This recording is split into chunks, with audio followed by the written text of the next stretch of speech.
back to Dakota Midday from South Dakota Public Broadcasting. I'm Karl Gehrke, and today, as a part of SDPB's Landscape Series, celebrating the people, places, and experiences that make our state unique, we're broadcasting from the Homestake Adams Research and Cultural Center in Deadwood. And certainly no place in the state is filled with more colorful and unique characters than Deadwood.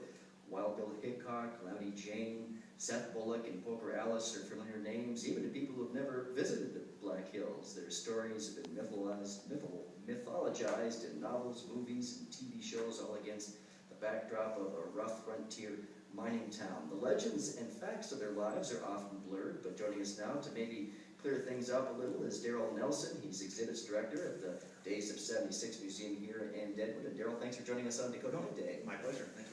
Well, why do you think there continues to be this fascination with these people? That's well put. I can't think of a visitor to the museum recently from anywhere in the world who did not know about at least one of these. It is remarkable that these particular personalities are being talked about and copied 100 years after the fact. I think what they do is concentrate or stand for something that people would like to believe about the frontier. Their lives don't necessarily bear out the facts of what happened to many thousands of his lives. They're individuals who stood out and who were named by others as being legends, or who were all media figures in their day. So other people chose their status for them after the fact. But frankly, as dead people, they've been very valuable. Valuable to dead. Oh, very much so, yeah. I'd like to think that other people like W.E. Adams, who will be spoken of later, who's a model citizen in every way. But then we have people like Wild Bill, who was here a few weeks, played cards, was drunk, and got shot. But he has made so much money. A person could reasonably say, well, what's that about? Why not someone like Adams or Harris Franklin or Seth Bullock? This may be in part due to the work of another Bill, Buffalo Bill, who toured Europe, was outrageously successful, and he promulgated a story, largely with him at the center, about what the American frontier was. I think he was probably more single-handedly responsible for what the world thinks about that part of the American story than anywhere else. And so these figures, I think, somewhat conveniently fit in as stereotypes in there, so that Wild Bill, not to be confused, and visitors will often use their names interchangeably, but they're in fact very different people, although they were drinking buddies, unfortunately. Wild Bill was able to be used in marketing within that mystique. And what they stand for is, the main characters I'm thinking of, I think were all thought to be rugged individuals or people who kind of charted their own path. In fact, they were drunk a lot. That's one characteristic that they all share, unfortunately. They were not all gunslingers, like Wild Bill is said to be.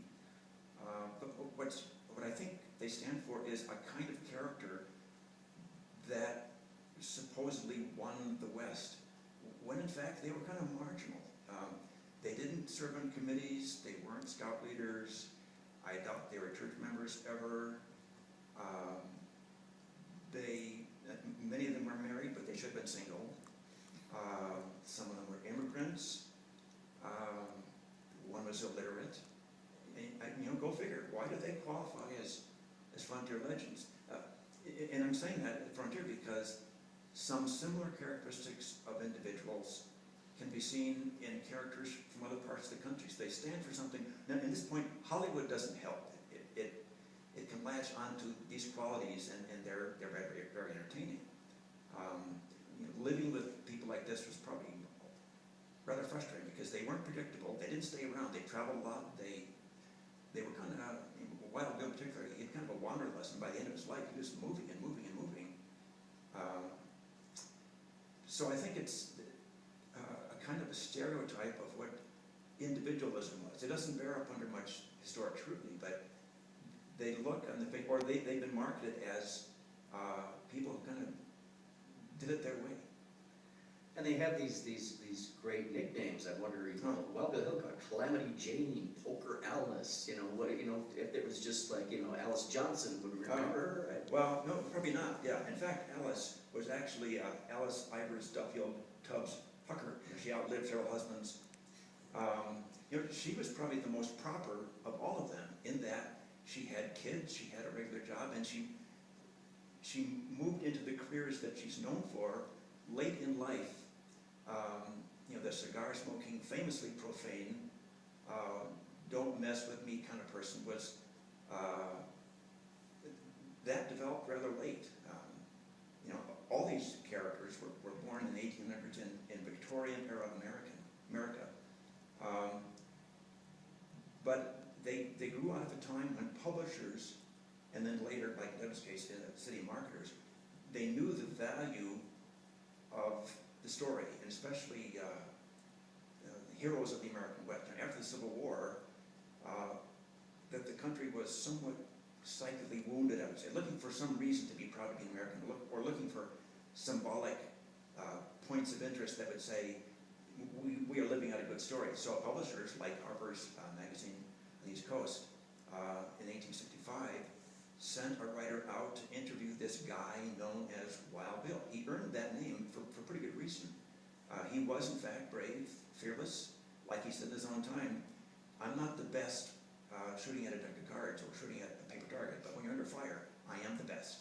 So he had reason to be called Wild Bill. So Harper's Magazine knew that East Coast readers were disintrigued by these characters at Frontier, because the Frontier was the new America, the place where the future of the country was playing out. And so people were interested. So various publishers, especially the dime novel industry, came up with all kinds of outrageous characters that they knew people would read about. Some totally fictionalized, like Deadwood was completely fabrication. So this fellow named Wild Bill was a very convenient person to fit into the slot. He was interviewed 2 years later in 1867. The publication comes out with this outrageous extrapolation of the man's life. Killed 100 men. Well, no. Maybe 7. Killed 10 at a time. Well, no, probably not. But as I read his story, he did not see fit, like a media agent would do now, to correct it. He seemed to be content with having this reputation precede him.